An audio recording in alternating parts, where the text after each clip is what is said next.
Ma'am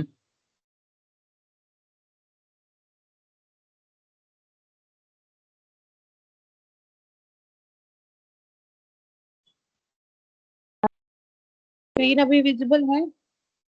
no ma'am हमेशा recording करूंगी। No, ma'am. I can't hear anything. Is it okay now? Yes. For Yes, in ma'am. Yes, ma'am. not muted. Ma'am Is एक it- secondary screen आ रही है नीचे ma'am. अब ठीक है? Yes, ma'am. Okay. तो what I was saying, it was ठीक है। तो एलपी का जो मेन है, आपका जो मेन रहेगा एलपीपी का, तो हम लोग वही चीज है कि यहाँ पे हम एलपी मॉडल सबसे पहले आता है कि एलपीपी हम पढ़ते कहाँ पे, ठीक है? तो where do we have study that? तो एलपी का क्या होता है कि लीनियर प्रोग्रामिंग है ना, you have must have heard the word optimization, ठीक है? ऑप्टिमाइजेशन आपने वर्ड सुना होगा। तो ओआर एलपीपी ना ऑपरेशन रिसर्च का एक पार्ट है। ओआर के अंदर जो भी ऑप्टिमाइजेशन के हम चीजें करते हैं वो वहां सारे इंक्लूड होते हैं। LP just small part of it, वहां का एक स्मॉलर पार्ट है जिसके अंदर it will like a define. तो एलपीपी एक टेक्निक है जिसे हम ऑप्टिमाइजेशन टेक्निक है जिसे हम हमारा best possible outcome, either it is maximum profit या मिनिमम कॉस्ट, हम वो अपनी गिवन कंडीशन के अंदर हम लोग फाइंड करने की कोशिश करते हैं, वो हमें एलपीपी देते हैं, ठीक है? मॉडलिंग बना के हम ये करते हैं कि हमारे पास जो भी जितने भी हमारे पास पॉसिबल वेरिएबल्स हैं उनको हम उनका बेस्ट आंसर कैसे निकालते हैं। फॉर एग्जाम्पल देर आर आपके पास आपका सबसे बड़ा एग्जाम्पल ले लीजिए, transportation and assignment you must have. तो जो ट्रांसपोर्टेशन का एक टेक्निक है, for example if you have 3 trucks but you have to go to 4 place, ठीक है? तो आप अब ऐसी चीज में आप ये देखोगे कि हाउ टू कि बेस्ट मेरा आंसर कैसे निकल सकता है। You have to cover 4 places, time taking है, फर्स्ट ऑफ ऑल एक टाइम ज्यादा लेगा, कॉस्ट ज्यादा लेगा। तो आपको ये देखना है कि अब आपको करना तो है, आपका मेन गोल है कि 3 से 4 में जाए, बट अब यहाँ पे आपका क्या हो जाएगा कि मैं इसको मिनिमम कॉस्ट में कैसे पहुंचाऊं, ठीक है? तो जो अब आपका मिनिमम कॉस्ट है ये आपका ऐसा होगा कि आपकी कंस्ट्रेंट क्या है, 3 ही ट्रक्स हैं आपके पास, places you have to go to 4 but at the minimum cost, ठीक है? तो ये आपकी कंस्ट्रेंट हो जाती है। तो एलपीपी उसके अकॉर्डिंग, समझ आया ये वाला चीज कि एलपीपी का how will be doing that? Yes. ठीक है। तो real life application resource allocation, आपने ये चीज सुना होगा कि लेबर है, मशीन है, तो ये मशीन टाइम है, ठीक है? मेरे पास दो I have to work on 2 products, मेरे पास अगर मशीन एक ही है तो अब ये है कि 8 घंटे मशीन चलेगी, उसका 1 दिन का इतना ही है, it can't work beyond that. But अब मेरा बेस्ट ऑप्टिमाइजेशन क्या है कि आप वीकली मैं उसको कैसे चलाऊं, डेली बेसिस पे 2 दिन एक चलाऊं या फिर 1 दिन कैसे जाऊं। तो जो ऐसी प्रॉब्लम्स होती हैं कि जिससे मेरा की जो प्रॉफिट आए, तो मुझे 10 या 11 जो मुझे अपने कारपेट्स निकालने हैं, जो क्लोथिंग निकालनी है, वो मैं मैक्सिमम कैसे, क्योंकि यहाँ पे आपको मैक्सिमम कैपेसिटी एज इन वो देखना है। कॉस्ट का यहाँ पे बात नहीं होगी क्योंकि मशीन का आपको फिक्स्ड आवर्स है, तो आपको ये देखना है कि आप मैक्सिमम उस चीज को उस पर्टिकुलर कंस्ट्रेंट में मैक्सिमम कैसे गेन करते हैं, समझिए? Then you have diet problem कि आपको इतने डाइट वो दिए गए कि इतने आपके पास डाइट हैं, मिनिमम आपको इतनी ही फॉलो करनी पड़ेगी। तो आपका ये रहता है कि मेरे पास इतने पर्टिकुलर, दो, एक प्रोटीन है, एक कैलोरी का है, एक विटामिन है, तो मुझे है कि इतनी विटामिन होनी चाहिए, इतने होनी चाहिए, प्रोटीन होना चाहिए। तो आपका ये रहता है कि मैक्सिमम न्यूट्रिशन आपको कैसे मिल सकता है, तो ये ऑप्टिमाइजेशन का एक पार्ट है। देन ट्रांसपोर्टेशन शेड्यूलिंग मैंने आपको समझा ही दिया कि how all that thing is done, ठीक है? तो ये आपकी basic like in real life आपकी लीनियर प्रोग्राम कहाँ का होती है। अब जो यहाँ पे हम लोग सबसे लाइक आपका एलपीपी लगता है, तो कुछ assumptions है जो हम लोग यहाँ पे देखते हैं, तो उनमें these assumptions एलपीपी लगाने के लिए assumption फॉलो करने ही होते हैं, ठीक है? पहला उसमें से लीनियरिटी, कि हम ये देखते हैं कि जो हमारा ऑब्जेक्टिव फंक्शन या कंस्ट्रेंट्स हैं तो वो कोई भी लीनियर मस्ट बी लीनियर, कोई भी उनका पावर या प्रोडक्ट उनका कुछ भी नॉन लीनियर फंक्शन नहीं होना चाहिए, सब लीनियर में ही आना चाहिए। फॉर एग्जाम्पल आपके वेरिएबल x1 एंड x2 दो डिफरेंट वेरिएबल है, 3x1 5x2 में एक्सेप्टेबल है, बट x1 इंटू x2 या x1 square is not acceptable.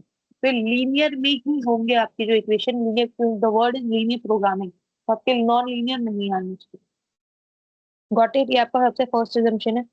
Then उसका सबसे मेन अजम्पशन क्या है कि नॉन नेगेटिव, मतलब ऑल द डिसीजन वेरिएबल जो आपके x, जो x1 x2 x3 जो है वो सब ग्रेटर देन 0 होंगे, वो कभी नेगेटिव नहीं होंगे। Equal to 0, greater than 0, non negative नहीं होंगे, कभी भी नेगेटिव नहीं हो सकते। तो अगर आपका ऐसा कोई क्वेश्चन है जिसमें नेगेटिव दिया हुआ है तो you have to make them positive. ठीक है, तो ऐसा होता है कि हम नेगेटिव लेते ही नहीं, क्योंकि इन द रियल लाइफ आप टाइम की बात कर रहे हैं, टाइम एलोकेशन हो रहा है, या नंबर ऑफ सीट्स किसको अवेलेबल होंगी, या नंबर ऑफ मशीन का टाइमिंग है, आप ट्रांसपोर्टेशन बात कर रहे हैं तो उसके अंदर पेट्रोल का या कॉस्टिंग का लग रहा है, तो अब यू हैव, आपको ये पता है ये कुछ भी नेगेटिव नहीं हो सकता। In the real life it is not possible कि आप ये सब नेगेटिव लो, इसलिए non negative low. Got it everyone, ये वाली चीज। अब जैसे इसके अंदर है डिटर्मिनिस्टिक पैरामीटर, सर्टेनिटी का मेरा पॉइंट यहाँ पे एक ये अजम्पशन होता है कि जितनी भी आपकी कोफिशिएंट्स होंगे ना ऑब्जेक्टिव फंक्शन में, ठीक है, ये कांस्टेंट्स होंगे, तो कांस्टेंट जो होते हैं ना वो अनसर्टेन नहीं होंगे, ठीक है, वो या फिर रेंडमनेस में नहीं आता। जैसे मैंने आपको कल भी एक चीज बताई थी कि आपको रेंडमनेस और एग्जैक्टनेस का किस हिसाब से होता है। मैथ्स आपको एग्जैक्टनेस बताती है and this is part of math. यहाँ पे आप है ना कोई भी रेंडमनेस की बात नहीं करते, ठीक है, लीनियर प्रोग्राम की भी बात होती है, तो ये जो कांस्टेंट होता है 2x + 3y ये सब ये फिक्स्ड होते हैं। यहाँ पे ये नहीं होगा कि चेंज हो जाए।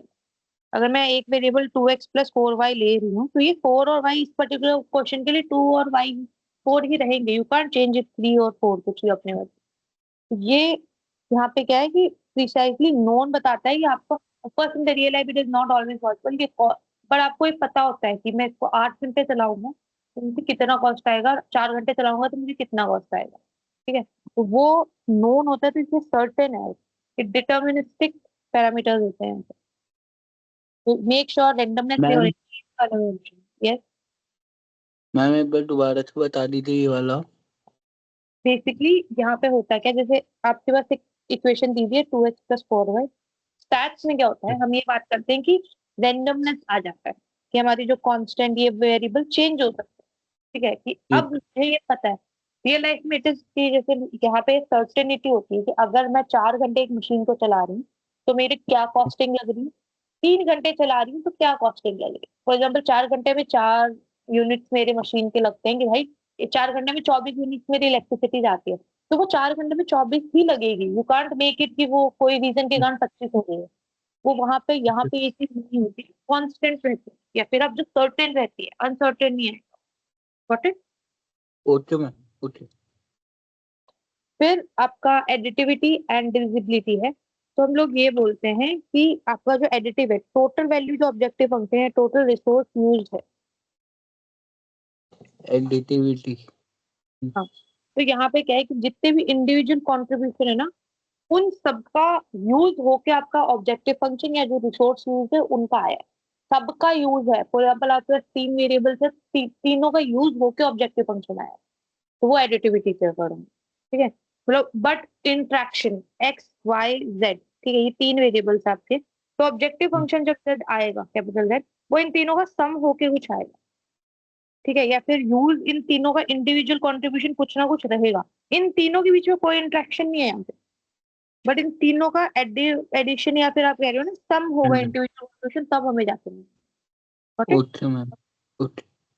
देन डिविजिबिलिटी है, तो हम लोग ये बोलते हैं कि यहाँ पे डिसीजन वेरिएबल है ना, non can take non negative real value, fraction value लेता है। 3.5 प्रॉफिट हो सकता है आपका, एक मशीन का है कि मैं ये बोल रही हूँ 3.5 यूनिट्स आई एक मशीन चलाने की मेरा 1 घंटे में, समझ रहे हैं, तो नॉन नेगेटिव होगा, पॉजिटिव नहीं होगा, मतलब एज इन नेगेटिव नहीं होगा, आपका नॉन नेगेटिव है तो उसमें फ्रैक्शन इंक्लूडेड है 3.75 2.75 एंड दैट, ठीक है, तो सब डिवाइडेड इनटू होता है। ये चीज समझ आई, ये आपके assumptions। Okay ma'am. अब आपका आता है कि लीनियर प्रोग्रामिंग में ना कंपोनेंट्स क्या क्या है जिसके कारण लीनियर प्रोग्रामिंग चल ही नहीं सकती, तो उसका जो सबसे पहला आता है डिसीजन वेरिएबल। तो एक्स और वाई हम लोग जब इक्वेशन की यहाँ बात कर रहे होते हैं ना, तो यहाँ पे क्या होता है कि जब हम लोग ये बात कर रहे हैं कि ये हमारे ये वेरिएबल्स हैं जो हमारा लास्ट आंसर देंगे, ये चेंज हो सकते हैं, जो x1 ये नॉन नेगेटिव, तो जैसे मैं ये बोल रही हूँ कि एक एग्जांपल है x1 है number of product a unit produce हुआ, x2 number of unit B produce हुआ, तो ये वो वेरिएबल्स हैं जो हम लोगों को ये डिसीजन बनाने में हमारी हेल्प करते हैं, इसलिए हम उनको डिसीजन वेरिएबल करते हैं। एक्स वाई x1 x2 हम इनको x से मोस्टली रिप्रेजेंट करते हैं, x1 x2 x3, ठीक है। फिर आता है ऑब्जेक्टिव फंक्शन।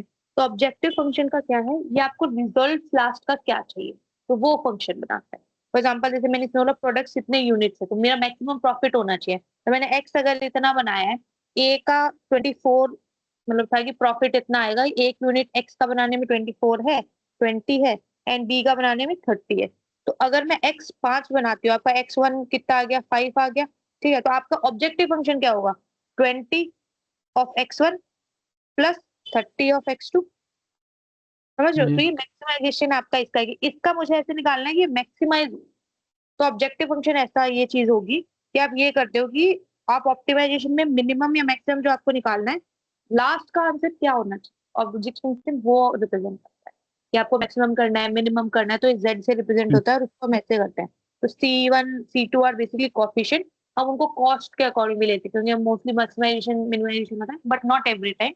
कई बार हम लोग को नॉर्मली टाइप का के अकॉर्डिंग होता है तो वहाँ कॉस्टिंग नहीं होती, तो कोफिशिएंट बोलते हैं। तो दैट इज लाइक, ठीक है। तो अब जैसे प्रॉफिट फंक्शन है तो 40x प्लस 30x, तो ये आपका ऑब्जेक्टिव फंक्शन हो गया।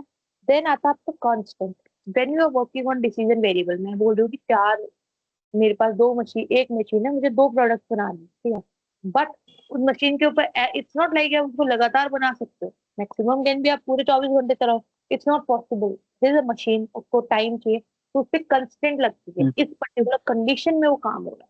तो वो जो कंडीशन हम लोग बोलते हैं, दोज आर कॉल्ड कंस्टेंट। तो रियल लाइफ कंडीशन होती है ना, वो कंस्टेंट है। फॉर एग्जाम्पल अगर मैं बोल रही हूँ कि मेरे पास डाइट की एक प्रॉब्लम है कि मेरे पास 40 प्रोटीन है, ठीक है, दो इंडिविजुअल में बांटना है, एक का, तो आप वो, अब आपकी कंडीशन होगी कि आप 40 से ज्यादा प्रोटीन यूज नहीं कर सकते, 40 ग्राम से ज्यादा, ठीक है। तो ये ऐसी जो कंडीशंस आपको रिसोर्स अवेलेबिलिटी कि आपके पास इतना ही रिसोर्स है। अब फॉर एग्जांपल मैं ये बोल रही हूँ, फॉर एग्जांपल आपके रियल लाइफ में है कि आपको शेड्यूल करना है, movie tickets is one of the example, ठीक है। मूवी टिकट पर्टिकुलर शो में इतनी ही दे सकते हो ना जितनी आपके पास सीट है। अगर 200 सीट्स है तो आप 200 Yes, से ma'am. ऊपर नहीं जा सकते हो। तो दो कंडीशन उस पर्टिकुलर में कि फॉर एग्जांपल उस मूवी की 200 सीट से उस पर्टिकुलर 3 घंटे में उतनी ही सीट बिक सकती है, उससे ज्यादा नहीं बिकेंगी। तो वहां पे आपका आता है कि मैक्सिमम क्या करूं कि मैं इतनी वुमेन या इतने मेल्स वॉटेवर, बट 20 से 200 से ऊपर नहीं जाएगा। तो ये आपकी कंडीशन हो गई कि आपकी रिसोर्स की अवेलेबिलिटी है कि 200 से ऊपर जा ही नहीं सकता क्योंकि सीट कितनी है। या मशीन की मैं बात करूं, मैं बोल रही हूँ कि मेरी मशीन 8 घंटे से ऊपर चलेगी तो खराब होने के चांसेस ज्यादा है, तो उसको डेली 8 घंटे से ऊपर नहीं चला सकते, तो वो आपकी कंडीशन हो गई ना। तो ये जो कंडीशन है इनकम कंस्ट्रेंट,